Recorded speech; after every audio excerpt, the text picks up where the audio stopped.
And welcome in to the Blitz podcast. As always, I'm your host, Mr. Kane Schwartz, and I'm joined by, for the first time in a while, me and Mitch are doing a solo pod together, man. Welcome in. I'm excited. Yes, sir. I've been waiting this long-awaited return. I'm here. I'm ready to cook, unlike some certain quarterbacks in the AFC West. Graphic to the left side of me. Russ has not been cooking lately, in case you didn't know. But we'll get into that and more. We'll do some start and sits today. We'll dive into our picks, kind of break down game by game what we thought real quick. But really, we're going to spend the time on giving you our headliners and our spread picks for the week, which we've already put in a pod parlay. So should be some exciting shit coming down the pipe, but yeah, I'm hype to talk some football and with you, man. And you get to do your fucking injury segment today, dude. Oh my god. Finally. I mean, I can go grab the lab coat if we need it for that segment. That'd be for some fire, authenticity. Dude. I mean, this guy, he's finally here. We've been doing the fucking injury report without him. He's been sending me the notes, and I've been literally reading them verbatim on the podcast. But it's good to have you in person to give you to give the fans the best injury analysis in all of the land. So, without further ado, let's dive into it. And we start with Thursday Night Football and recapping that. If you didn't watch it, good for you. You saved 3 hours of your life. If you did watch it, I'm sorry. We all did. And it really sucked, man. It really sucked. It was the final score was 11-9. Broncos end up losing at home. Was it 12-9 or 11-9? I have 11 here. Yeah. Yeah, exactly. 12. Yeah. It was straight field goals. Straight field goals. 2 weeks before, they won 11-9 to the 49ers. But yeah, it was 12-9. The Colts end up coming out on top. It is the first game in NFL history to go to overtime without a touchdown scored. Absolutely fucking bonkers. There's not much to take away from this game other than both of these teams absolutely fucking stink. Russell Wilson and Nathaniel Hackett seem to not be hacking it. No pun intended. These guys suck. And that was entirely intended. Yeah, I watched. Did you see Nate Hackett get interviewed in the tunnel at halftime? He didn't seem concerned at all. Yeah, he was like, "Oh yeah, we just got to figure some stuff out. It's not like we haven't done shit in the first half on the offensive side of the ball." Mm-hmm. He's just so unaware. He's so unaware of clock management. He's so unaware of how his team is standing and what the locker room presence is for him. That's just what I'm saying, dude. It's oblivious to anything. Ridiculous. Like, you go from a guy who's the play caller in Aaron Rodgers' MVP season last year to now being the play caller who, I don't know. We'll get to it. But let me read through the stat line for Russell last night. 21 for 39, 274 yards, and 2 picks. 2 very ugly picks at that. Probably should have been around 4 picks. In the league right now on the season, he is 22nd in QBR among quarterbacks, 20th in passer rating among quarterbacks, and he is 4th in pass attempts, dude. That's insane. Like, he's 4th in pass attempts, yet absolutely fucking stinks. And then here's the real kicker. On throws further than 20 yards, he is 6 for 24. That is the worst ratio currently in the NFL. That's pretty bad, man. So, now that we've seen what this team looks like without Javonte Williams for the first week, what's the outlook for the Denver Broncos for the rest of the season? I mean, does Hackett get fired before the year ends? Dude, you think there's a shot? I think they let him finish it out, but as we mentioned in the group chat earlier, Garrett Bowles out for the year. They have no left tackle on an offensive line that was already kind of like holding on by a thread. Nobody was like a definitive starter except Bowles, and now they lost him. There's no way to recover this team unless Russell Wilson shows kind of like that perseverance he showed in Seattle. But honestly, that might have been Pete Carroll at this point because he has weapons. He has Judy. He has Sutton. He has Dolce. Alberto O'Shaughnessy or no, Alberto Abuamaway or something. I could not pronounce that. I was attempting, but he's a dog. KJ Hamler, he's a dog. I was attempting, but I could not do it.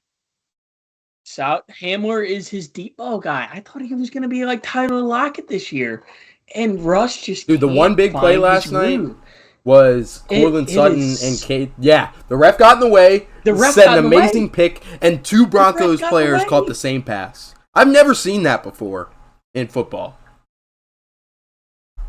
And then, as a Courtland Sutton owner, I was so glad he ripped it away from him because that was 5 points that went my way on that one play. Yeah, otherwise, he would have been useless this week. And if you want to play this is after hours after all, and if you want to play a drinking game, feel free. Yeah, of course, I'm under 21, so I could never drink.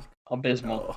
But yeah, Mitch is over the age of 21, so enjoy that, brother. And the rest of you, every time I say a word like all right, dismal, if you've been with this podcast a long time, you know the common words and phrases. So yeah, just have a little, if you're really taking this in on a Friday night, have some fun with us, dude. Might as well. But yeah, dude. This is a weekend show. Enjoy yourself. All right. I really want to talk about Nate Hackett some more. I mean, he is the new head coaching hire in Denver after bringing in a new offensive coordinator, a new defensive coordinator, a new special teams coordinator, new owners, and a new quarterback. And who was the first to go among all those guys? It's not going to be Russ. They just signed him to a huge fucking deal. And now it's got to be the man leading the ship with the least amount of money. It's got to be Hackett. And honestly, everybody attached to him is going to, because every new head coach brings in their own regime. They bring in their guys that think is going to mesh with their play mentality, like Staley did in Los Angeles, even though it was, honestly, probably not a lot of great hires on the defensive end, but they bring in their own guys. It's going to happen. And I don't think Hackett makes it out of this year. He's been so horrible with clock management. They should have had a cakewalk of a win against Seattle, and they just couldn't manage it. That was such an easy game, and now they're 2-3, and they're about to go into the thick of their schedule. They do not have a lot of easy games left just because they're in the AFC West. On the opportunities that they had on big plays last night. They had, that fourth down. When KJ Hamler was screaming open, and Russ was looking to the left. Bruce Arians would say that was WAO, wide ass open. Absolutely. He was honed in on the left side, and then Hamler gets open, and he's been open, and Russ sees him as he's staring at Courtland. He's like, "Oh shit! I should just throw it in the direction of two general receivers," and it gets tipped, and the Broncos lose possession. They are I haven't seen worse red zone play calling in a long time. No. I have never seen a team this unprepared for throwing 5 yards. Other than maybe the Seattle Seahawks and you knew they weren't going to score that touchdown, dude. They just planned to run it. Every time they got inside the 20, you were like, okay, it's going to be another fucking field goal. If they don't score a 60-yard touchdown, they're not going to get it. That's about all Russ has in his arsenal, though. He does not look to the slides. He does not look to the tight ends. He looked for the go ball, and he looked for the out route. And that's about it. And all you have to do is play a very strict zone coverage, playing sidelines, and you are about set. It's terrible in Broncos Nation right now. Broncos country, I should say. Russ, he even got a Broncos country in after his post-game presser last night. Oh, my God. After that interview, apparently, the fans have to hate him so he was sitting in his locker right on the opening kickoff after the game in full pads having a deep conversation with Nate Hackett. I think Nate Hackett might be a poser too, man. Maybe they're just posing it together. Like, how long can we keep this shit up? Like, I don't know. It's.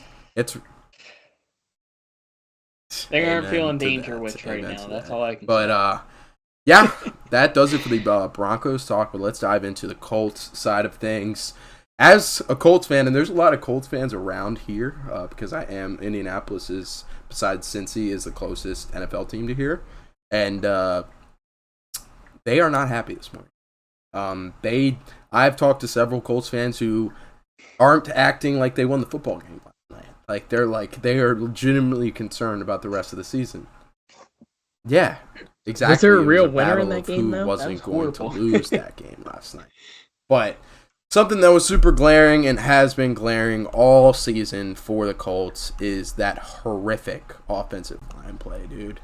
So now the Colts have allowed 21 sacks on the year, and it's unfair to say necessarily that they have allowed the most sacks in the NFL so far because they have been the only team to play a Week 5 game so far, but they have allowed 4 more sacks than yours truly, the Washington Commanders' offensive line. So unless Wentz is sacked 4 times, at risk. Yeah, to be I mean, I'm not super scared of the Titans pass rush. Like, I should be a little bit, but I mean, Jeffrey Simmons, Jeffrey Simmons is pretty nasty. Up the middle, dude, and our center. I'm pretty sure we're on our second string center right now.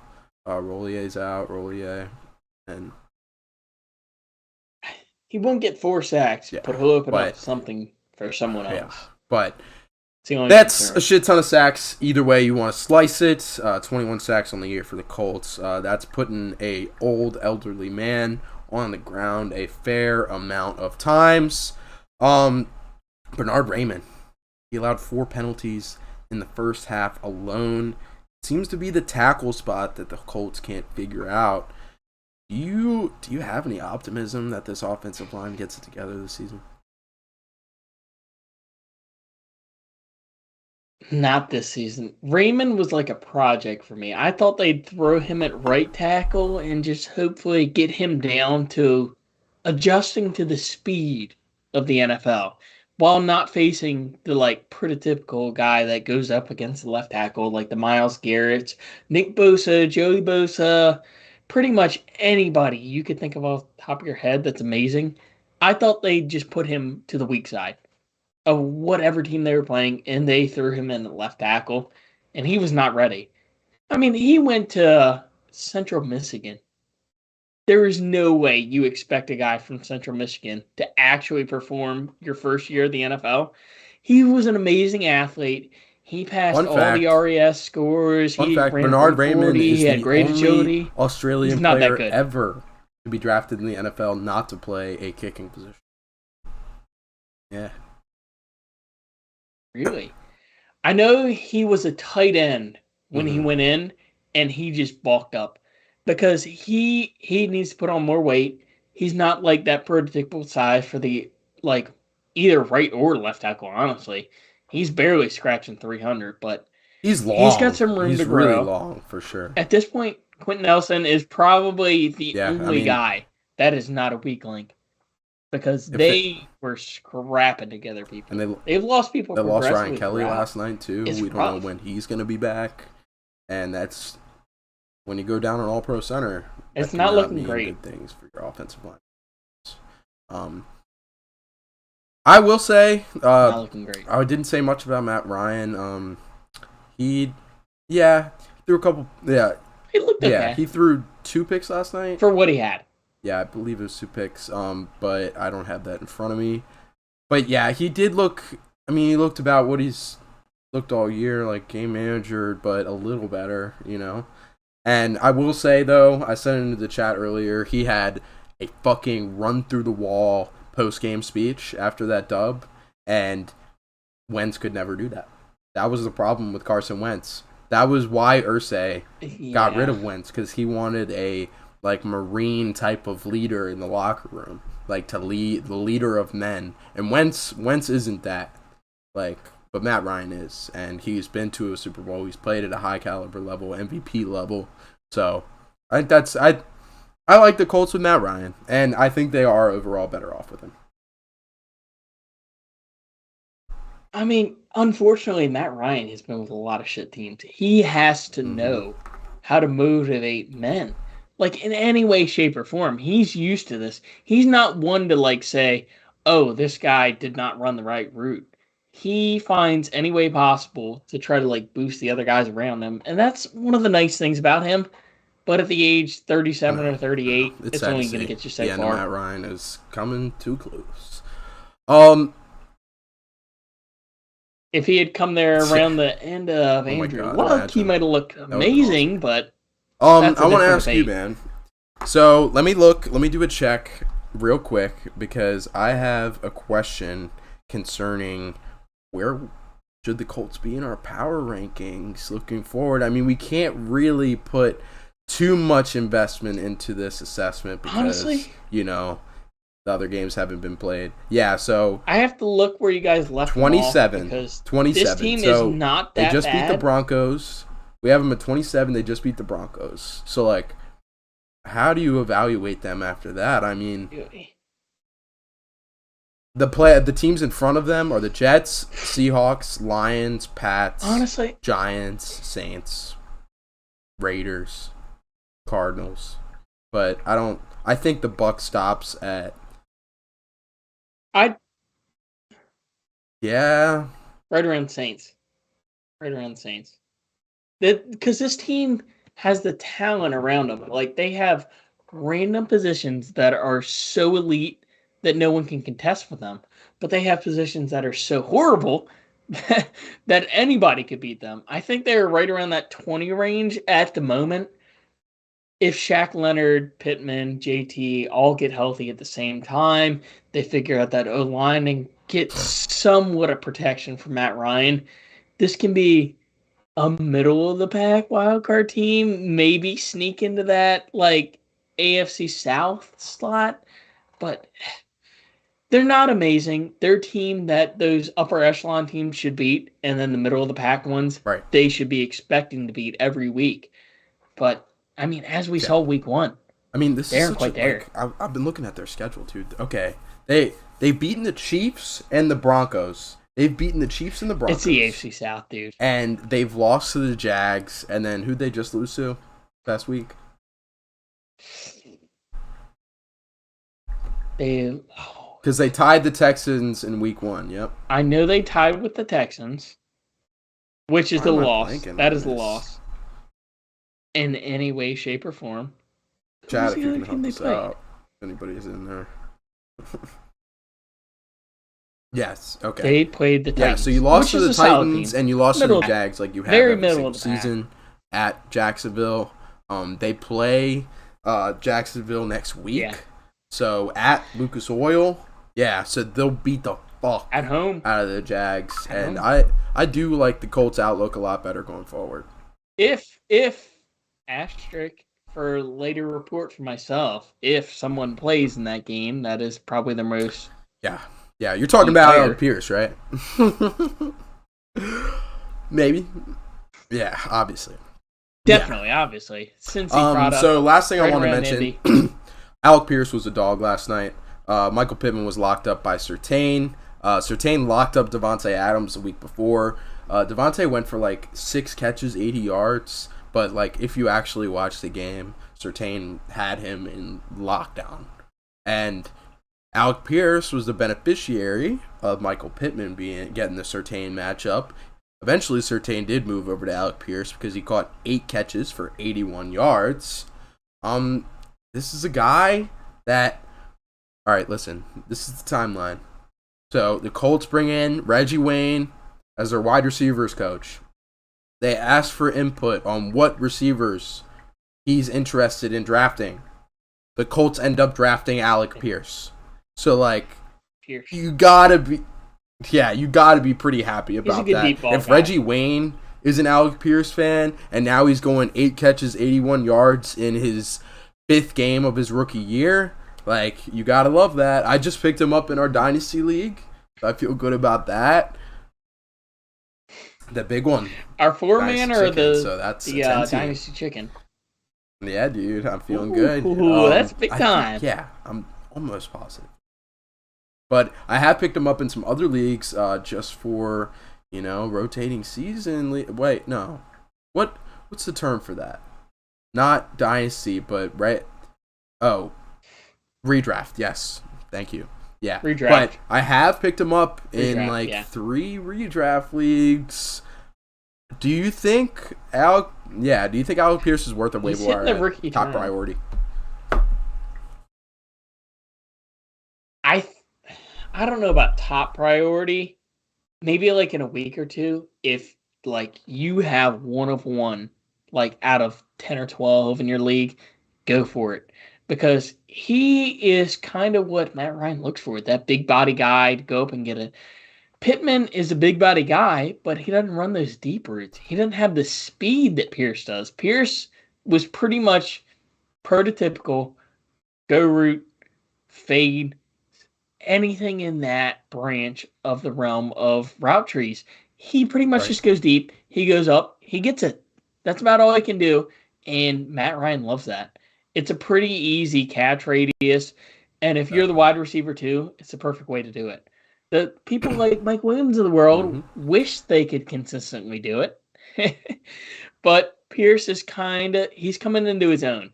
And he is in the right system to do it alongside Michael Pittman and occasionally Jonathan Taylor in the backfield. I would place Alec Pierce as a top 40, 35 wide receiver going forward. Probably based on matchup. He probably would fall lower than that. But definitely a top 50 guy for sure.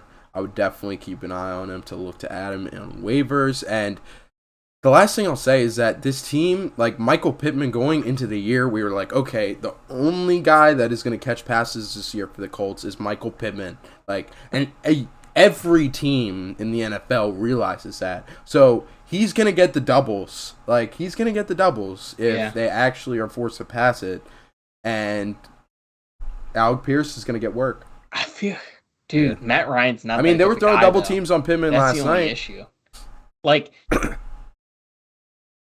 they were, but I know you follow Pat McAfee, and I know you heard him say he listed off like 4 people that he loves to throw to because they're big targets and stuff like that. Cox, Jelani Woods, it's Moe. Yeah. Who he called Jelani Pierce. Woods. He's a dog. I mean, he didn't even Mo Alley. Mo Alley should have had a touchdown. He was one of my roommates bet. It's funny because my roommate bet first touchdown on Mo Alley Cox, and a touchdown wasn't scored at all. But it was all Mo Alley was right there, and Matt Ryan just sails him, dude. Fucking sails him. Kane, you look homeless. Thank you, Jaden. That is so nice of you. Is that because of my haircut? I did chop the bush off my head. Thanks for that. Do I actually? I'm interested as to why I look homeless. Drop the reason why, Jaden. Just curious, man. He's just jealous because he had to shave his goatee off. Yeah, you know it. Okay. But all right, man. Less homeless. Oh. Dude, Jaden said you look less homeless. Thank you, man. I appreciate that. I did look like a homeless person earlier. So, quick story. I went to a Kentucky sports industry conference this morning. Coach Calipari was the first speaker. Got there at 9, listened to him speak, listened to Chad Sanders speak, who used to be a manager of the basketball team, is now assistant GM of the Raptors. So, heard him speak, and then I was looking at myself in my phone, and I had my mop of a head, and I was like, nobody is going to give me a job if I have this mop on my head. I would not hire myself if I looked like this. Yeah, so literally I left in the middle of the conference. I left, after Calipari was done speaking. There was 3 more speakers before lunch. I skipped all of them. I went to the barber shop. I got it cut in the middle of the conference, and I was back before they had the networking session. So I was able to give out my resumes and shit to everybody. But It was a necessity, dude. Like, I was definitely homeless. I'll admit, it was looking pretty shaggy before. Certified homeless.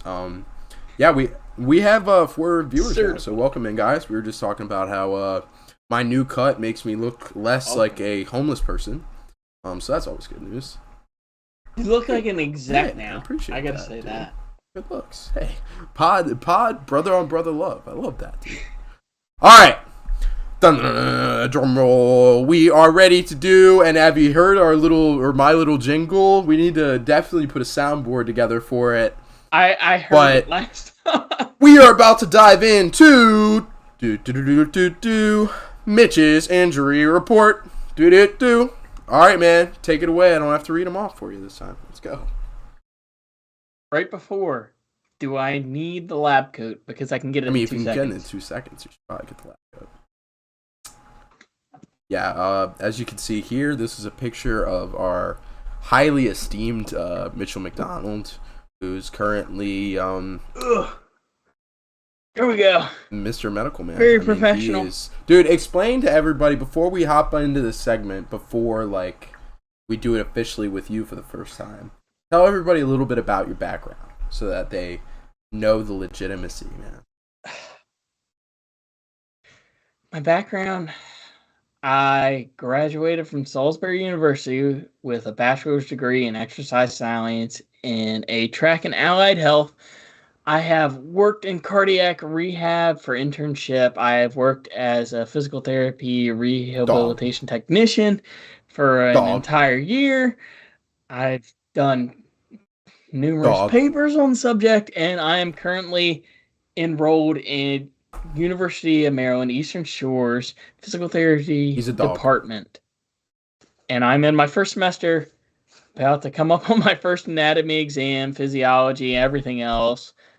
I mean, I'm through a lot of the midterm stuff at the moment, but it's just going to keep coming, but I'm here. This guy is the expert when it comes to this shit. I really do feel actually well informed when I hear your injury analysis, so take it away, brother. I'm excited.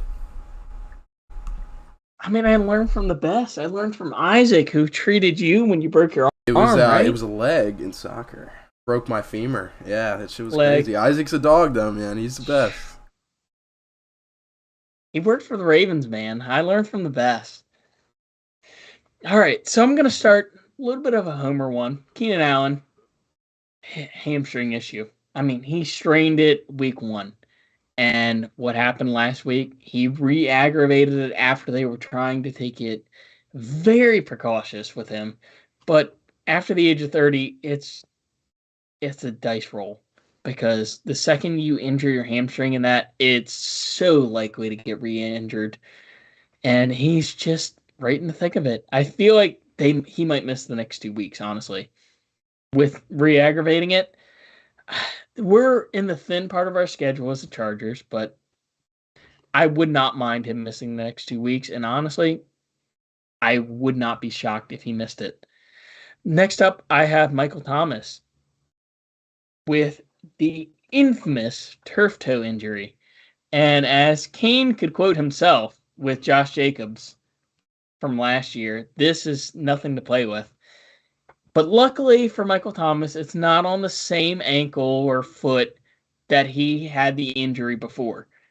The turf toe injury is on the complete opposite leg of where he had the surgeries that kept him out for 2 years entirely, pretty much. And realistically, it's not great for him still. I would expect at least a week or 2 more, because turf toe is not something you get over that easily. You're still going to feel it regardless of whether or not you can play through it. He's just not going to look the same. And with the way that Chris Olave and Jarvis Landry have looked, even though Jarvis Landry is dealing with injuries of his own, Michael Thomas's injury does not allow him to cut the way he needs to cut for those slant routes that he is very infamously known for as Slant Boy. He might be a little bit of an issue for the next few weeks. He might be a buy low candidate in about 2 weeks, because if he plays through this, he's not going to look good. I would bench him if I could. I know he's out this week, but next week he's probably not going to look good. Next on my list, Kane's boy. Oh, no. Kyle Pitts. Hamstring strain. The team themselves said it's not going to be long-term. He's already been pulled out of this week's game. It's precautious. They are... Tyler was saying very strongly that this was supposed to be Kyle Pitts' week. But it's not looking good in the passing game. It is not looking good in the passing game.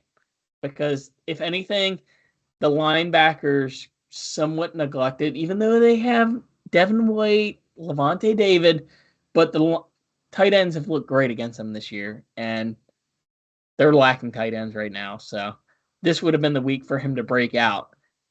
I have Rashad Bateman.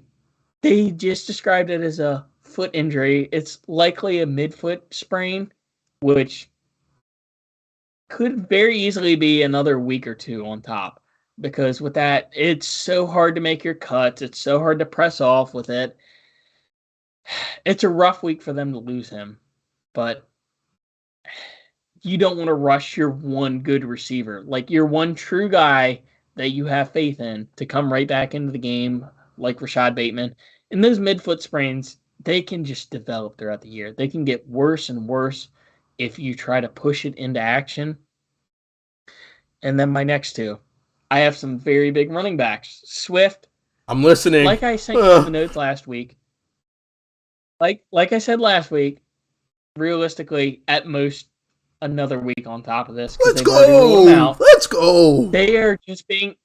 The team has pretty much said they wanted to rest him up because he's got two different lingering issues at the same time with his shoulder and his ankle. Nothing sounded serious from any of the MRI, CTs, anything like that. I think he will be fine after the next week, at worst.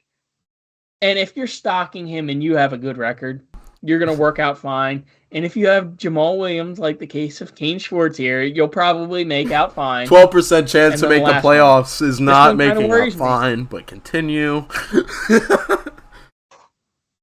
You have a glimmering hope. You have a pretty solid roster all around. It's just waiting for Swift. And then my last guy. I know his team already played last night, but Jonathan Taylor, he is dealing with turf toe. And it's not a high ankle sprain, but it's a regular ankle sprain.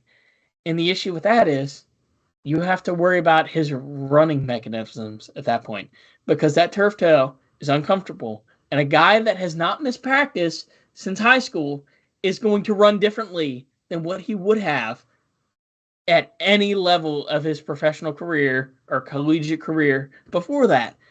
It just kind of worries me that the ankle sprain came the week the toe in came up because he obviously had to have been running slightly differently to leave himself that prone to injury. He's a great player. He has the chance to rebound. He lucked out by it not being a high ankle sprain and rather it being like a lateral, just typical ankle sprain. But he's flirting with disaster there. And I would be very cautious about Jonathan Taylor going forward for this year. Maybe not in the next year if they give him proper rest, but... Oh, that's good. That's a good thing. Then I don't have to worry about him next year. Like, oh my God, when he's already off my team in redraft leagues. Like, I just traded for Jonathan Taylor and Kyle Pitts in the same trade in one of my other leagues. So... And Godwin. Godwin. 3 injury-riddled guys. So... I mean, I tried to warn you guys that the ACL tear leads to a little bit less full muscle rebuild in that leg. And it was on the same leg where he had the hamstring strain because there's a little bit of atrophy in the muscle and he can't press off the same way. Listen, man. I tried. Jaden didn't listen. Like, he's a huge Godwin guy. Oh, he bought... His wide receiver 1 and 2 was Robinson and Godwin going into the year. And thank God for himself that he was trading away. He is stuck with Michael Pittman now. Because he would have been in the gutters. He's put up 2 duds. So, I mean, I don't know. He'll be good for the rest of the year. I mean, what am I to talk? I'm 0-4. And Jaden nicely... I mean, Pittman doesn't have any massive injuries like the other two. So Jaden nicely mentioned that the only problem is Kane is 0-4. Yep, mentioned that 12% chance to make the playoffs is not making out fine. There's no doubt about that. Yeah, there's no doubt about that. But sorry about that, Kane. Yeah, we did. We had some good weeks last week. We duked it out, dude. It was like literally we were Deebo matched up Samuel against each versus other. Cooper Kupp plus 5 points. Like for me, like I needed him to outscore Cooper Kupp by 5. And with the way Matt Stafford throws, that was You needed 2 touchdowns, but at minimum. Yeah, that does it for Mitch's injury segment. Ba-doop-boop. Oh, Mitch's injury report. Ba-doop-boop. I love that, dude. Let's fucking go. Love to get the insight. Love to have you on for the. Yeah, we got to get a soundboard. I'm telling you, that's the next thing to improve this podcast, and maybe getting a PC instead of a laptop that can't necessarily handle streams, but it's making it work in the first place. Yeah, exactly. But there's maybe some other things we need to improve before we get a soundboard for Mitch's injury report, but it's definitely on the list for sure. But love to have you in person for the first time ever to do your segment. Fuck yeah. Successful first time. I'm proud to be here, man. Proud to be here. I mean, I didn't have the high ankle sprains or technical stuff like the Liz Franks, but yeah, dude. I had some big names. Which is always fun mid-season. Well, depending on whether or not you have them in fantasy, might not be fun. Yeah. I mean, I just love to give the information to other people. Inform. Yeah. We're trying to give out good information to people. Exactly. We're trying to be a reliable podcast here, man. Come on. So, like, we might as well produce the best info. Anyway, let's hop off the injury report and dive into. This would usually be fantasy rankings, but there's only 2 of us this week, so we're going to simplify it down a little bit. We're going to go back to the old way of doing things, and we're going to hit you with some starts and sits. Yeah. Nice little cute graphic I threw together real fast. Let's go. Yeah, we're rocking with starts and sits today. So if you haven't been with us last year we would give 1 quarterback to start, 1 quarterback to sit, 1 running back to start, 1 running back to sit, and then the same thing with the wide receiver position, and then the same thing with the tight end position. So, without further ado, that also seems to be one of my new sayings now. Without further ado. Yeah, so if you want to drink to that, feel free. Yeah, feel free. Sip. So, I'll go ahead and first, and we'll just rotate. We'll start with the starts, go quarterback, and we'll just rotate and rock through it. All right, man. So to start, I have my start of the week at the quarterback position is Mr. Derek Carr, dude. The Raiders, they won their first game last week against a dreadful Broncos team. The Raiders cannot keep losing these division games. I mean, they got to start by winning against the Broncos, but if they lose to the Chiefs and they fall, didn't you pick them? Yeah, but if the Raiders do fall to the Chiefs, they will be 1-4, and they will have lost another in-division game. That cannot mean good things for the Raiders' playoff chances. So I've always said it. I feel like Derek Carr is a quarterback if he absolutely needs to. Can put the team on his back and throw for 50 pass attempts and can win a game by himself. And now he's got Devontae Adams to do it with. He's got Hunter Renfrow to do it with. He's got Waller to do it with. And we haven't really seen that offense spark yet. We're just waiting for that. And I think this might be the game, man. The Raiders are going to be pissed headed into this game. And the Chiefs, they've allowed the 5th most fantasy points per game to quarterbacks so far this year. So their defense is not faring well against the quarterback in general. So, yeah, I like the matchup. I like the situation. Let's go Derek Carr as my start of the week at quarterback. What you got? I do like that because Trent McDuffie's still on IR. And who the hell else is supposed to guard Devontae Adams? There's only a matter of time before he breaks out again, like he did in week 1 when we were playing Asante and a bunch of backups on him. He's bound to have a breakout game, and that's why I picked him this week. But my start of the week, sorry, Kane. Okay. I picked Tom Brady against the Atlanta Falcons. I think the mix of Godwin, I think Julio's back as well, and Mike Evans. They have two good cornerbacks. Nobody else in the secondary can handle what they have to offer. Somebody is bound to break out on that offense, and they are ranked 29th against the quarterback, I think, in fantasy rankings. So there's only so long Tom Brady is actually going to be held back by the constrictions of injuries, and I think it's his time to shine. And as our group chat mentioned, he's pretty good against the spread against the Atlanta Falcons, which he has a +10. I've been pretty adamant saying that I don't think that this Tom Brady is the same Tom Brady that we've seen, but I mean, he hasn't played with a fully, obviously, but even what we saw last year, that's what I'm saying. Like, he's not the same Tom Brady. Like, he might be done, can't hack. I don't know. I don't want to say that about Tom Brady, but he does get all his weapons back this week, so I don't hate it. Tom Brady can have a nice fantasy game while the Falcons still win, you know? Like, it's possible. I don't know about that. They're down their top receiving threat probably, and their top rushing threat. It's looking rough on offense, and that is a great defense they're up against. It's looking more and more like that +10 might hit. Will likely be guarded by former CFLer D. Alford. So that means good things for Chris Godwin. Yeah. That slot spot, yeah. That gives me some optimism after I traded for him.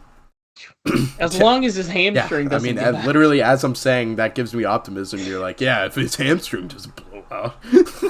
Jeez, man. I mean, it's on the same leg as his ACL injury. Of course, it's not as strong. Take your word as the gospel, dude.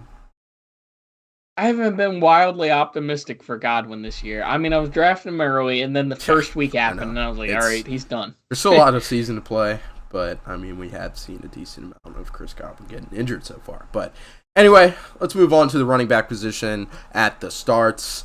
And for my start at running back this week, I have Mr. Dameon Pierce. Pierce really had his breakout week last week, dude. I mean, he has had flashes at times, but he really broke through last week.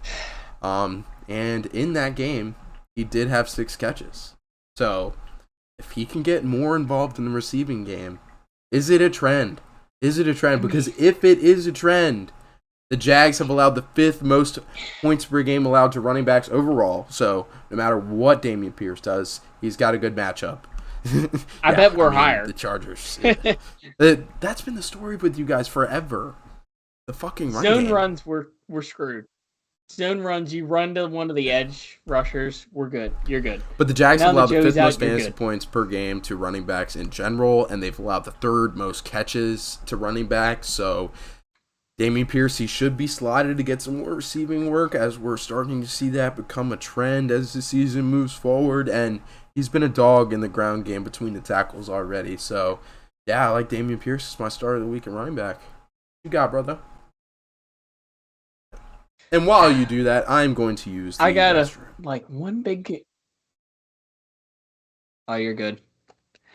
I've got one major concern with the receiving threat. It's that Rex Burkhead still exists, and Lovie Smith seems to want to play him. And they have amazing linebackers in Jacksonville. Devin Lloyd, you have Oluwakan, and you have Muma.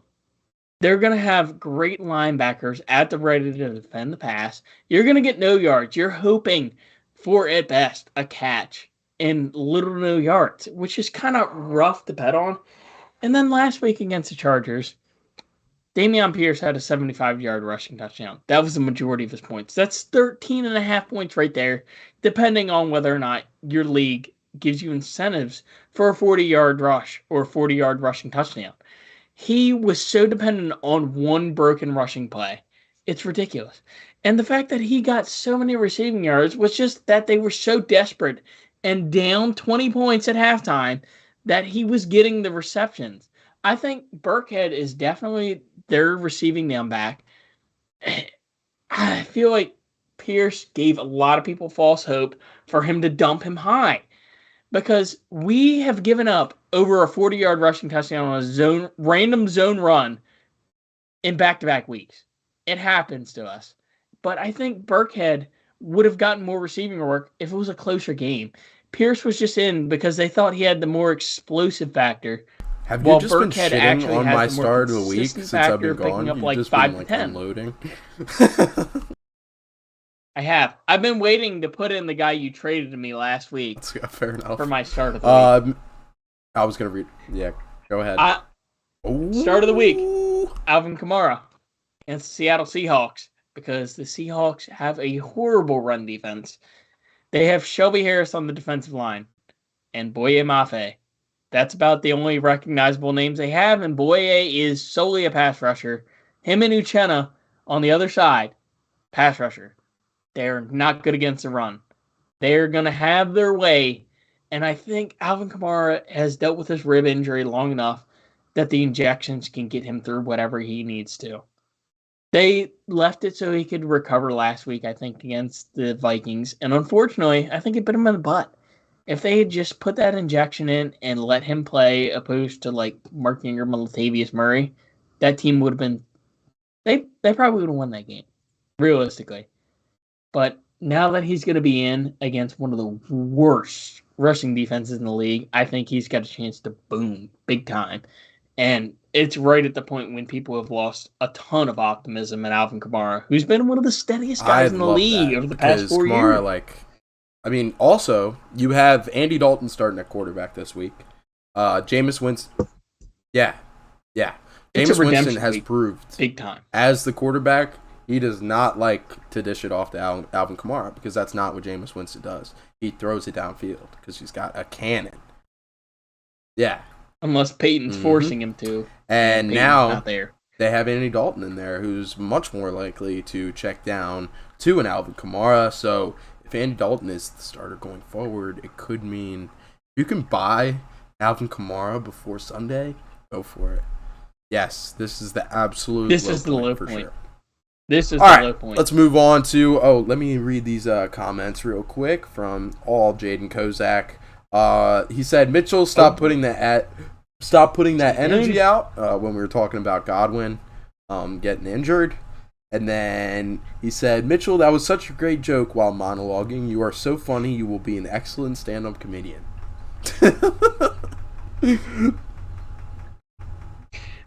I just strive to be like you, Jaden, because my joke was not as good as your... What was it, a knock-knock joke? Hey, I don't even remember. It was horrible. Didn't tell a joke, so a joke's a joke. Yeah. He tried. And then he says, Pep Hamilton said he wants more balance in the RB room. So that's definitely something to note for sure. I mean, Pep Hamilton almost ruined the Chargers. So. All right, let's dive into our wide receiver starts of the week. And for my start of the week at wide receiver, I have my very own Scary Terry McLaurin, dude. So, I mean, it's no secret. Yeah, let's go, man. Let's go. No good corners. No good corners. Let's go. He's been somewhat disappointing so far this year, for sure, especially compared to expectations. But we do have to take all of the context in. So, he played Diggs last week, Trayvon. He has never had over 40 yards receiving against Trayvon Diggs in his career so far. Yeah. So, he locked him up. It's happened every time he's played him. It is what it is. And then week 3, he had the Darius Slay, James Bradbury matchup. Yeah, and they shut down Justin Jefferson pretty efficiently, Darius Slay specifically. Those are two really tough matchups. And despite that, he still had double-digit performances in 3 of 4 games so far this year. So you got to be happy with that. And that's the floor for Terry, dude. Like, this is the worst that he'll play all season. So if you're looking to add some nice value at this point in the season, and obviously I'm a homer, but... I mean, yeah. Realistically, that's about the only guy who is going to solo him. Because they have 3 good receivers. And Diggs, honestly, probably takes it as a personal challenge that he's one of the better receivers in the division. But yeah, I feel great about Terry McLaurin this week. We're up against the Titans, who have allowed the 4th most fantasy points per game to wide receivers. I think we're gonna get up early in this game, and once we get up early, yeah, it's. I think we're gonna get up early, and Derrick Henry's gonna be taken out of the game. Well, you know what? Hold something.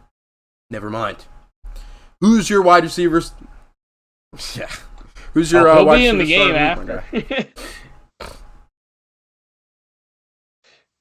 Unfortunately, we're both going kind of homer picks because I picked Mike Williams. I think that Denzel Ward dealing with a rib injury right now. He's not going to be able to extend up the way he needs to. And I think that Mike Williams is going to be open to jump balls. Herbert is feeling fine, slinging it again, which is amazing to see because I thought our season was entirely over when I saw him get clocked right in the ribs. I shed a tear that night. It was a rough time, but I think Mike's finding his way, and I think Justin's finding his way, and he's feeling good again because he's been a full participant all week in practice. He's not limited at all anymore. I think he's going to be able to put it where he wants to, where only Mike can get it. And that secondary, as hyped up as they've been one of the worst in the league so far. With all the names they have, John Johnson, you have Denzel Ward, you have that was supposed Greedy to be Williams a Super Bowl coming defense, off of IR you know, now. Like, they've just consistently let down. Granted, Jadeveon Clowney might not play again. And Myles Garrett is going to be a little banged up from that car accident still. But, I mean, last week, it made sense why they lost. They were throwing out 5th and 6th rounders to pass rush. But this week, they have no excuse if Myles Garrett plays. And I think that Mike Williams is going to be able to burn them over the top because those safeties, while they might be notable names, they're notable because of about 3 years ago. Damn, really taking some home run hacks at the start. You got Alvin Kamara and then Mike Williams. I mean, Mike Williams is so boom bust. I'm gonna seem like a genius Keenan isn't playing because he's gonna score 40 doesn't play. Or he goes nothing. off every time. One or the other. Yeah. I like that Kamara's because people might start considering sitting him at this point, like from what he's done so far. Exactly. Or trading him for like next to nothing. I like that one. So. You caught him right before he was at his bottom. All right, let's move on to the tight end opposition. And at the start of the week, for myself, I've got comments real quick. Hold on, I'll leave you in suspense on my tight end. Jaden said he's not your very own when I was talking about Terry McLaurin because he has him on his team at Duck League. You're a bastard. That's straight up disrespectful, man. I don't have Mike Williams either. I wouldn't rely on such a bust player either. He's always been. I love him. Fair enough. But I would never roster him. Too much Tyler Lockett, I don't know. Then he says, real deep sleepers there, Mitchell. Where'd you find these guys?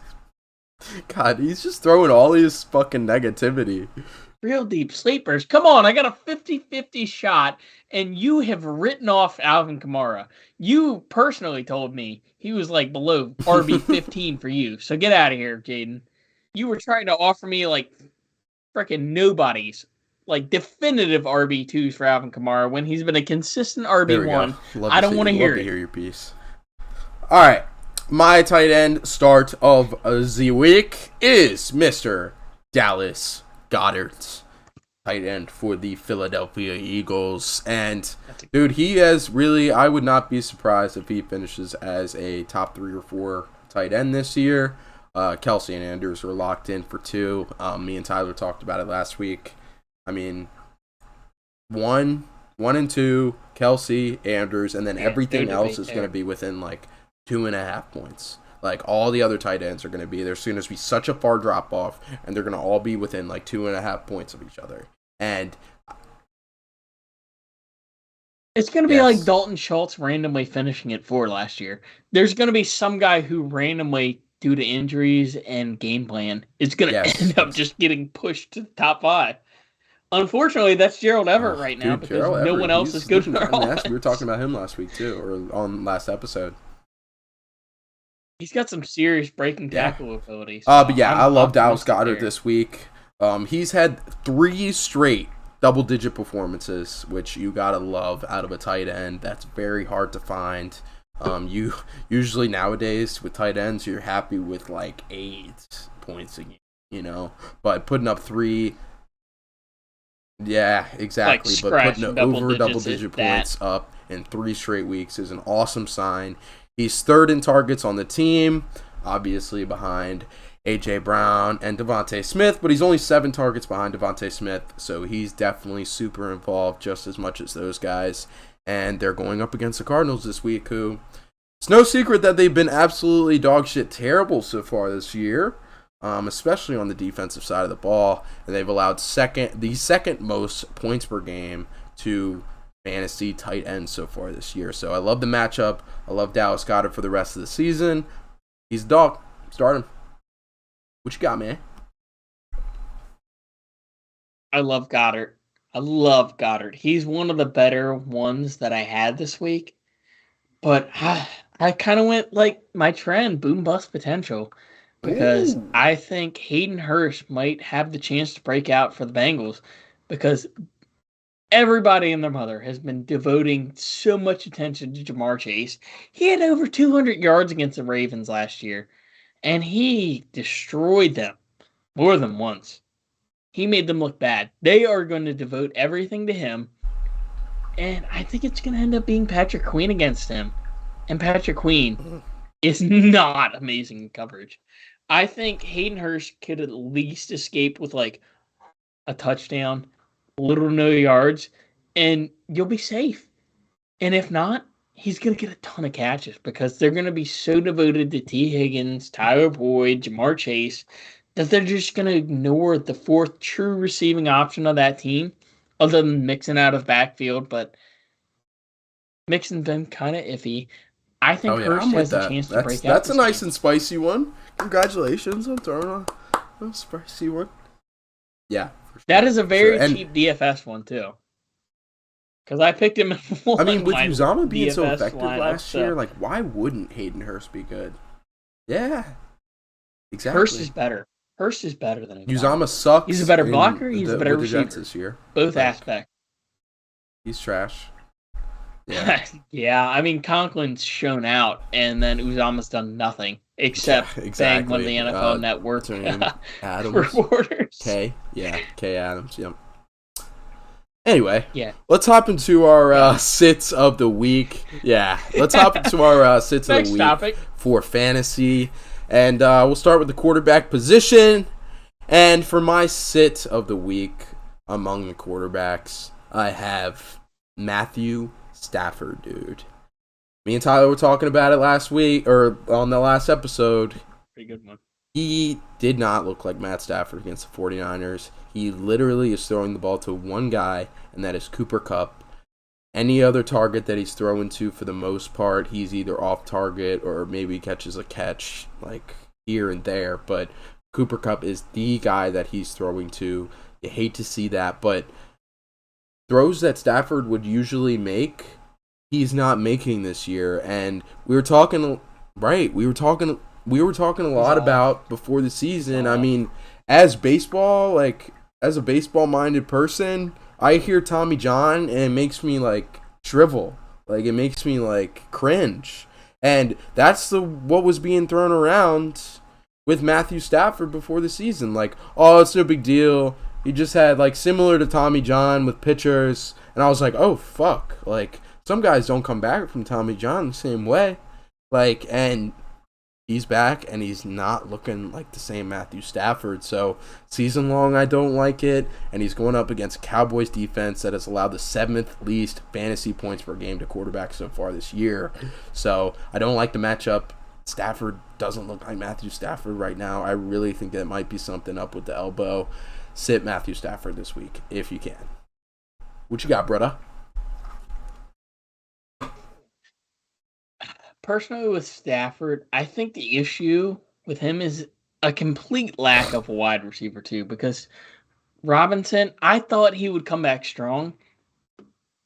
I mean, he's been open, but the extent of his routes are curls. Like, he's not shifty.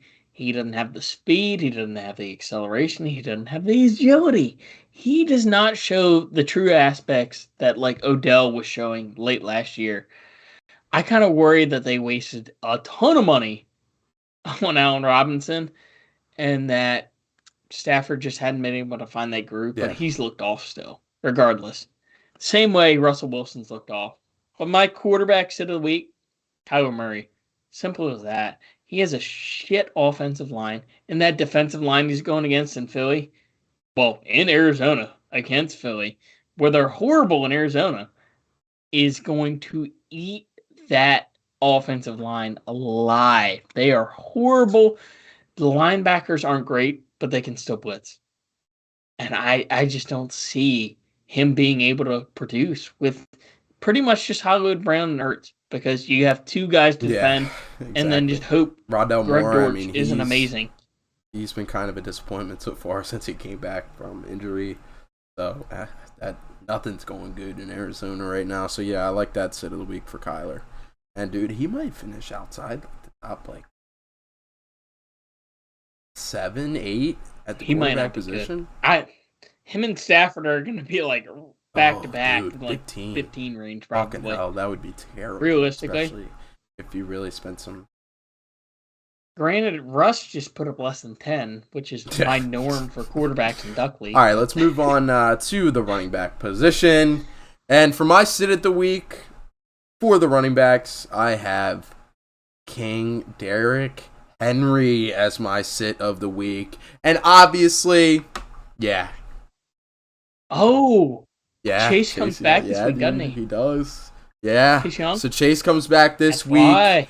And this is a Commanders defense that, despite popular belief, they are pretty good against the run. They have allowed the 6th least fantasy points to running backs so far this year. You gotta love to see that. And I think this is a game that's gonna. I mean, Derrick Henry. Obviously, if you have Derrick Henry, you're probably not gonna sit him. But if you do have a better option, I definitely would look that way, because I think how this game's going to turn out, and you guys all disagree with me, which is fine. I'm a homer. That's what it is. Can't get that out of my brain, but got to go with it. The Commanders, I think they're going to get up early. This offense is more electric than the Titans' offense. And if we do get up early by like 2 touchdowns, that writes Derrick Henry out of the game script for the most part. And that has happened in games so far this year. These past 2 games, the Titans have gotten out to a hot start, and they've been able to get Derrick Henry on the ground consistently, develop the run game. But if they get down early, Tannehill's going to be forced to throw the ball, and we've seen Derrick Henry getting written out of the game script so far this year multiple times because Tannehill's had to throw the ball to win the game. So that's my sit of the week, but take it with caution for sure. Yeah, take it with caution. That's a bold one. Yeah, I mean, he's either going to score nothing or score a ton. That's leaning towards nothing this week, so we'll see. And I'm going to apologize to Jaden Kozak in advance because he already told me that I am not picking very spicy picks. Well, fuck you. Najee Harris, sit of the week, because he's facing the best front 7 in the league. There's no way he's going to be good. If they're going to have any production, it's going to be to the outside, because Trey White, I have not seen whether or not he's actually going to be back this week or not. That's the only guy you have to worry about. Him or Jordan Poyer. That's all they have in the secondary, yet this team is so well organized in the secondary that they've been playing well, but that front 7, steady. I don't think Najee is going to be the guy to put up any fantasy points on this offense. If anybody, it's going to be Pickens. It's going to be Deontay. It's not going to be Najee. Nobody coming out of the backfield is going to be good in this game for them. Off the running back a little bit more, given that he's just getting started. I mean, if he scores points, it's going to be on like 5 yards for 5 catches. Unless Najee shows that breaking tackle ability to the next level, because he's going to be facing the likes of Matt Milano. Gregory Rousseau, Von Miller. It's going to be hard to shed the tackles unless he is WAO. Like, they have to completely neglect him on the play for him to not put up yards. I don't think he's going to put up much points. He's going to disappoint, and unfortunately, it's seeming like he's been doing that a lot lately. Jaden actually chimes in on your point and agrees with you. He says Najee and Pat Freiermuth would be sits for me. Pretty rough week. Did he look at my sheets? I bet. Because he did, that's dude. A spoiler Come for on, later. Man. Oh, yeah, he's scheming. He's cheating me, trying to take He also my said, vibe have the Commanders had any 14 point leads, though? Yeah, no. It's only 4 weeks into the season. They look good against the Jags. They weren't Jags have been good.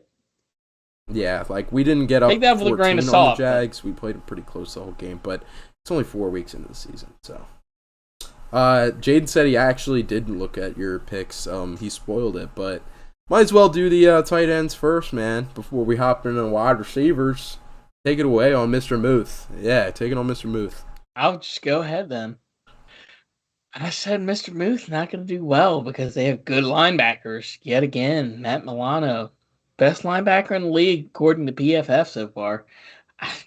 It just does not seem like the week for anybody up the middle to do well on this team because that front seven is the identity of the Bills at this point. They have Jordan Poyer and maybe Trey White left in the secondary because they have already lost Micah Hyde for the year, and they've had so many injuries at quarterback that whoever the CB2 is, if Trey White is shadowing the wide receiver one, Deontay's out of the equation, but otherwise, somebody else on the outside is going to do well, and then the linebackers are going to cover anything up the middle. So whoever's on the weak side might have a chance to break out, and that's about it. That plus 14 for the Steelers is kind of looking rough, unfortunately, because the Bills are a team that are meant to win by more than a touchdown. Holy fuck. That is a spread right there. Yeah, that is a spread. It's rough. Oh, geez. First time in Steelers history, I think. My condolences. Like the only team to ever be like that. But yeah, that's a solid sit for the week. Muth's got a tough matchup. But Dalton Schultz also has pretty tough matchup this week. He's headed up against the Rams, who have allowed the least points per game to a tight end so far this year. And Dalton Schultz, in his return from injury last week with a new quarterback at the helm in Cooper Rush, did not look that great. He had 3 targets and 0 catches in his return. Cooper Rush, we have yet to see what this offense looks like with Dalton Schultz and Cooper Rush.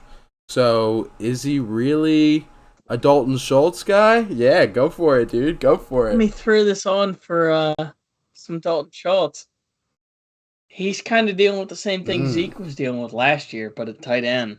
He had a PCL sprain in ligament, and Zeke looked horrible after that. Obviously they're not going to do surgery on it because honestly the PCL is the least important ligament of the 4 of the knee, but it's going to linger. He's not going to look the way he was, and thank God in Dynasty I traded him off while I could. They'd say, guys, I'm already doing accounting homework. Please stop. No, we're going to keep going. All right. At the wide receiver position, our sits for the week. I'll go ahead with mine first, and I have a Mr. Romeo Doubs at the sit this week, and I've been praising the good word of Romeo Doubs all season. You love him. He is your hype. Oh yeah, and Allen was our type man for sure. Like the Green Bay wide receivers, I've said it before. If I'm putting a blindfold on and throwing a dart at whatever wide receiver might catch 10 touchdowns and 1,000 yards this year for Aaron Rodgers, because it's going to be somebody, I'm happy doing that. And I think it's going to be either one of Romeo Doubs or Allen Lazard. I think it's going to be Romeo Doubs overall, but this week, I think it's going to be a little rough because he had some miscues last week. He was trusted in some big situations, and even though Rodgers came out and said, obviously, I'm going to keep going to him in those situations, I mean, you did see it unfold. You saw it happen. So obviously that's going to be on your mind if you're Aaron Rodgers. And the Giants, they're a tough matchup. They have allowed the least points per game so far to wide receivers in fantasy, thanks to Don Wink Martindale, who's running a hell of an operation over there. You worried about Landon Collins being signed there or no? I want to see Landon. Oh, what? He did. Let's go, man. Welcome back. Linebacker slash linebacker. Linebacker slash linebacker, Landon Collins. But yeah.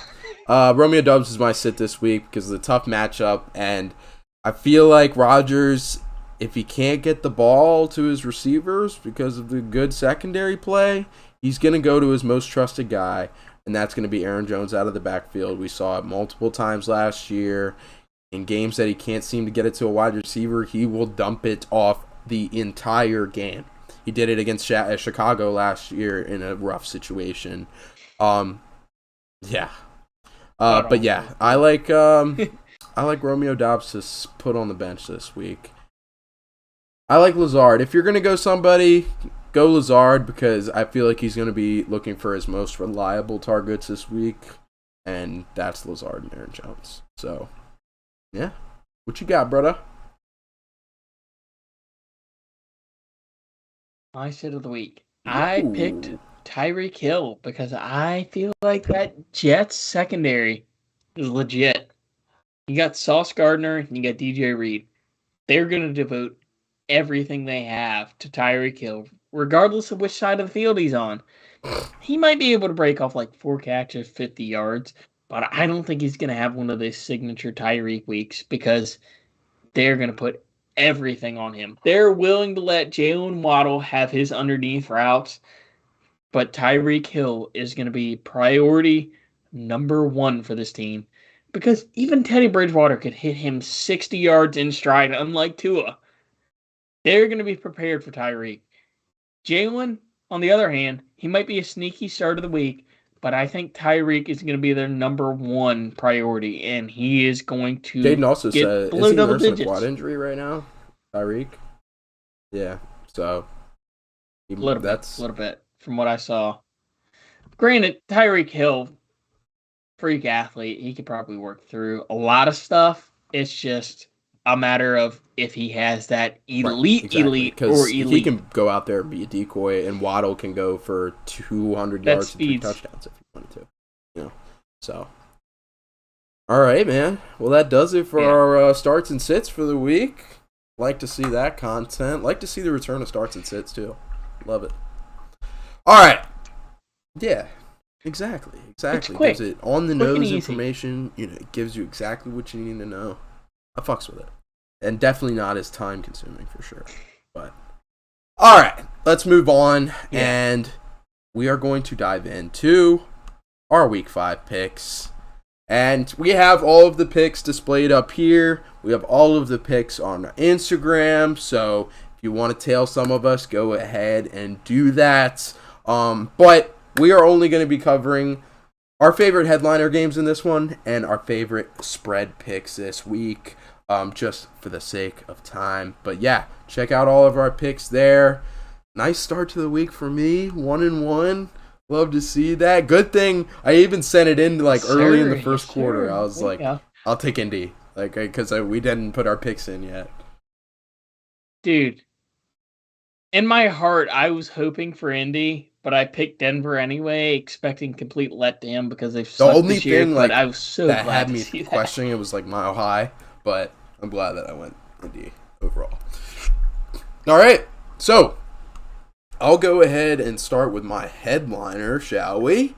And that is the Bengals playing at the Ravens this week on Sunday Night Football. That Chiefs-Bucks game was kind of a blowout. This is probably going to be the best Sunday Night Football matchup so far this year. Wouldn't you agree?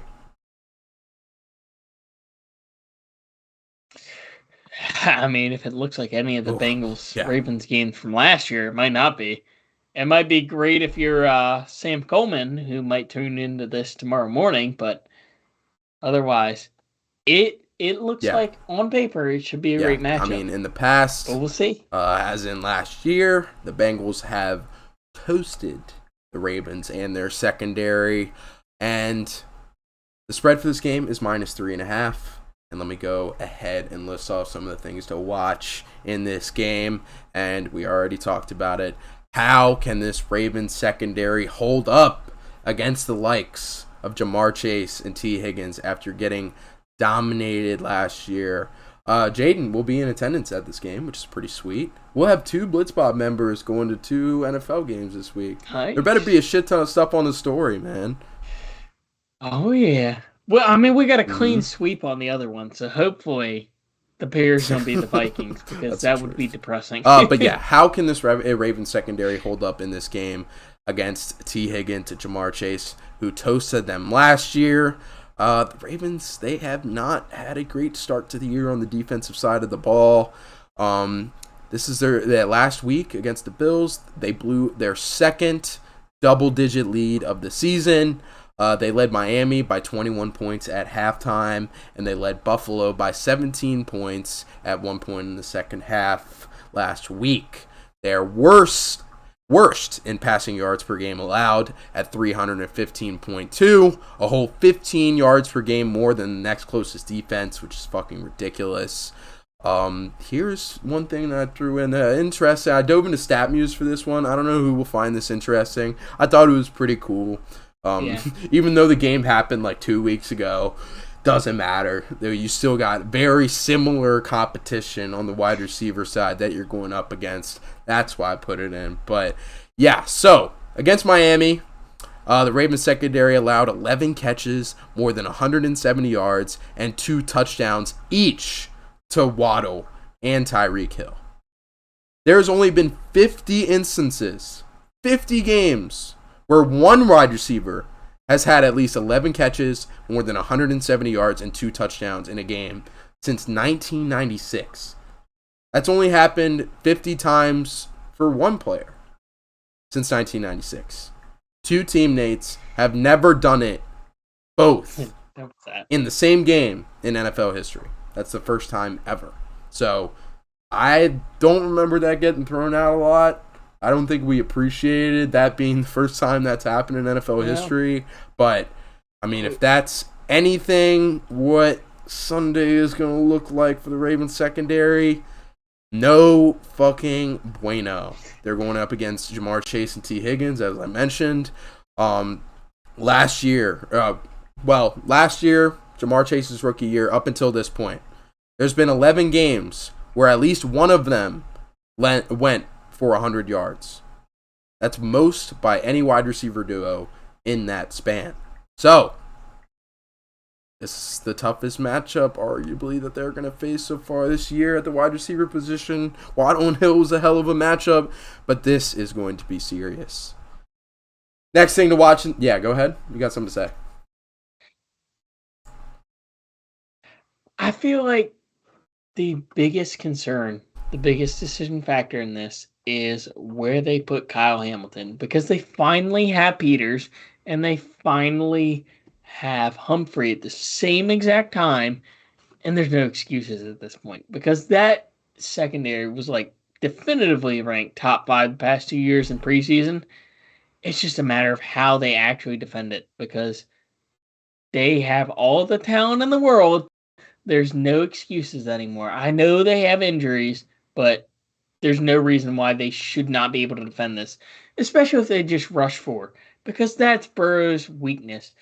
If you leave Patrick Queen in the middle of the field, spy on Mixon, and then you drop back Hamilton into coverage, 100%. There should be no excuses. Why did they get rid of Link? This team should be able to defend the pass. Makes no sense. Why did they keep Roman and get rid of Wink? Because Roman is, nobody can run the ball in this offense. JK looked solid last week, granted, but they couldn't do anything. And with an offense of Lamar Jackson, you should be able to run with anybody. Speaking of Lamar Jackson, he looks to put another notch on his MVP campaign so far this year. He looks to beat the team that beat the fuck out of him last year, the defending AFC North and overall AFC champs. So that would be huge storyline for an MVP campaign. Right now, he's sitting at plus 550 to win MVP, which is the third best odds among all candidates. I found this absolutely fucking bizarre. So, silently, Lamar Jackson has had more than 70 rushing yards and at least 18 completions in 3 straight games. And off the top of the head, that's not like, okay, that's something crazy. Like, that's Lamar Jackson, you know? Like, he can... Yeah. For a quarterback? Like, I mean, ridiculous. For Lamar Jackson, like, you'd think, like, oh, he's probably doing that every game. He's done that in 3 straight games. He is the first quarterback in NFL history to do that in 3 straight games. Silently. So... he's already doing stuff that quarterbacks have never done. He has 2 monster performances in his repertoire so far this year. I mean, over 40 fantasy points. So he could really make his case for MVP in this game. Last thing to watch for me, and it's kind of a smaller thing, who's really going to be the number 2 option in Baltimore going forward? Because it's kind of been... leaning between Bateman and Duvernay. We can't really figure out who it is. Mark Andrews, yeah. And with Bateman out this year. No, yeah. I mean, with Bateman out this week, you definitely would like to see a solid performance from Duvernay. Definitely go out and add him if you need a wide receiver spot start. But yeah, so behind Mark Andrews, who leads the team in both targets and catches, Bateman is the second most in targets on the team with 22. But Duvernay leads the team in catches with 12 and touchdowns with 3. So it's pretty evenly matched as far as production goes between Bateman and Duvernay. So it'll be interesting to see if Bateman doesn't play, if Duvernay steps up, if Bateman does play, who's going to be that guy going forward. We still haven't figured it out, so that'll be interesting to watch. Last thing. Jaden says, problem in Baltimore is they've got 2 guys with 80-plus PFF grades and everyone else in the CB room is sub 40. They don't typically shadow corners over number 1 wide receiver. Okay, fair enough. All right, man. Yeah, exactly. So they got 2 of them. Throwing that shit out the window nowadays. It's already irrelevant. It's already irrelevant. It works in some spots. Yeah, it works in some spots for sure. Like, yeah, PFF passer rating and shit like that.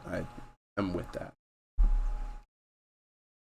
Pass rush rating. I mean, obviously PFF stuff like that. Of the game, but overall PFF grade, I'm not sold on it anymore. But yeah, that's the shit to watch in the Bengals Ravens game on Sunday Night Football. Should be a solid show.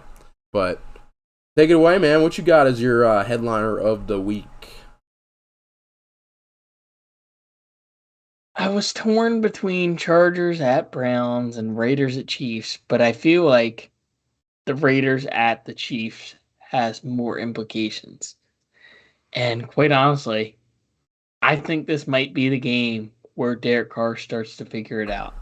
They aren't with that same Gus Bradley defense that Patrick Mahomes can just scorch like it's nothing because they just play straight cover 3. Granted, the Colts beat them earlier this year. They proved it wrong. He proved it wrong that he can't just scorch that defense, but it's a lot different of an offense than what he had. I think they're still running somewhat of the roots of what they had from last year in this offense with Davante Adams. Who in the hell is going to guard him in that secondary? You can't expect Justin Reed to be able to guard him because he's the only guy worth a damn in that secondary pretty much. They have a bunch of guys that you would be content starting at CB2. But that's not guys good enough for Davante Adams. I feel like this just might be the week that they finally start clicking enough for Davante Adams to be the reason why they win and not just some random statistic like in this Chargers game where they just let him do what he wanted and shut down everybody else. And that offensive line, while they are one of the, you don't see a true weak spot, I think Orlando Brown might have issues against the likes of just Chandler Jones. Chandler Jones, and if they happen to switch Max Crosby over, which he doesn't do much, but if he's against George Niang, No, Jordan Yang can't handle Max Crosby. I think he might face a lot of pressure from the edges.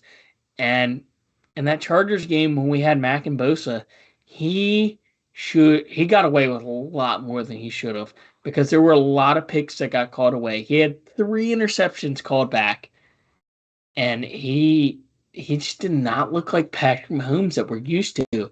If you have a true pass rush from the outsides, while he's a good athlete, he's not good enough to get away from elite edge rushers, which they have on both sides.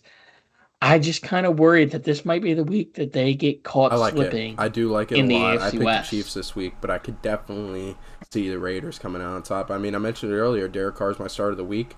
If there's a must-win game ever, this is a must-win game. This is a must-win game for the Raiders. They're out of the division. Yes, exactly. They have so many. They've had so many division matchups already, and like they need to walk away with this as a win. But going into Arrowhead, it'll be tough. But I do like Derek Carr this week against the Chiefs defense.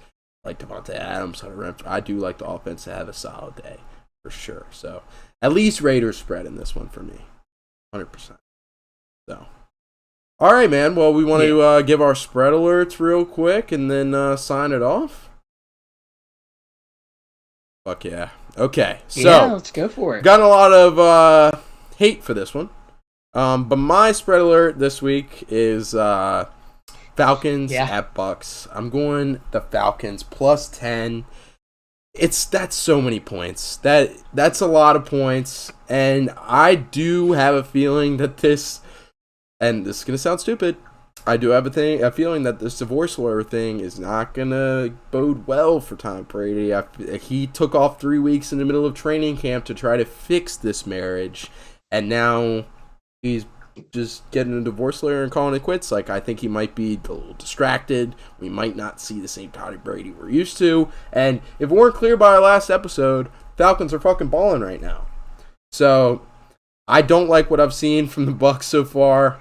And I do like what I've seen from from the Falcons. So I have them to win this week, but I'll definitely at least go the spread. No Cordero in this game, which should definitely be a concern, but I do have a lot of faith in Tyler Algier. He was one of the lead backs last year in college football, BYU stud. So yeah, I like this. Nice. The offensive line really for the Falcons is what has created this rushing surgence from the offense. Yeah, they've only had good run blocking grades. Yeah, they literally no good pass blocking grades because all they do is effectively is run, and yes, and they go forward they can run the ball on this Bucs defense like they've been doing. They should definitely manage to keep it under 10. So I like it. What you got, bro? And with that, I'm going to take the Bucks plus 10. No, not seriously. But I'm going to take the Chargers minus 2.5. I feel like if they win this game, it's got to be by more than the field goal. Because if we're going to beat the Browns, we're going to beat them by a lot. Because they're going to be either forced to pass or they're going to run the entire game. And while we have probably on paper one of the worst yards per carry attempts, it's been like 3 runs that have made that up. We've been very good up the middle, and unless they do outside runs, I think we're going to be fine. And Nick Chubb's not necessarily an outside guy. He's got that bullish type run, and they have one of the best offensive lines for run blocking, but I think we're going to scheme 7 in the box, and if J.C. Jackson is feeling up to par, Amari Cooper's not going to be a threat. And if Asante's against the even if Asante is up against Amari, like even we can stack the box all day and hope. Up against Amari sometimes, like I feel confident about that. Honestly, I feel more confident in Asante because JC's been lingering this surgery from the offseason so long. But realistically, to tap into your pick, it's seeming more and more like the Bucs might pull it off because If Pitts hasn't been involved in the first place. Yeah, they have that extra receiving threat. Yeah, but they have a top 5 front 7. There's no reason why they should be getting hooked in the running game. They played the Browns last week without Garrett, without Clowney. JOK's been banged up. That front 7, you're playing Alex Wright from UAB. You're playing Taven Bryant, who's been a complete bust. And Larry Ogunjobi. I'm pretty sure Larry Ogunjobi's with he's the pass Steelers rushing. now. You had Yeah. Steelers now. Mm-hmm. Either way, I don't know. They had to replace him with someone worse. And they are not meant for the run. That defensive line was in horrendous shape. You were playing fourth, fifth rounders against quality offensive linemen. Yeah. As much as I want to shit on them, they're decent. They're enough. They are enough that even Matt Ryan would look decent because he looked decent last year. I love it. Yeah, Falcons +10. Then we got Chargers -2.5. There's some spicy picks, man. I mess with it. Yeah, dude. We're here for it. I mean, that last second cover. My argument was for Atlanta. Anything double digits. We didn't expect Indy to cover 3.5 last night. They ended up winning. So, crazier shit could happen. I didn't think Broncos would be great. I thought it would be within a field goal. Yeah, because you were borderline. I didn't think. I had no idea the Broncos the Colts would win that game. Feel good to start the week that way, but let's hope we all have fucking good weeks and go mostly. Let's ride.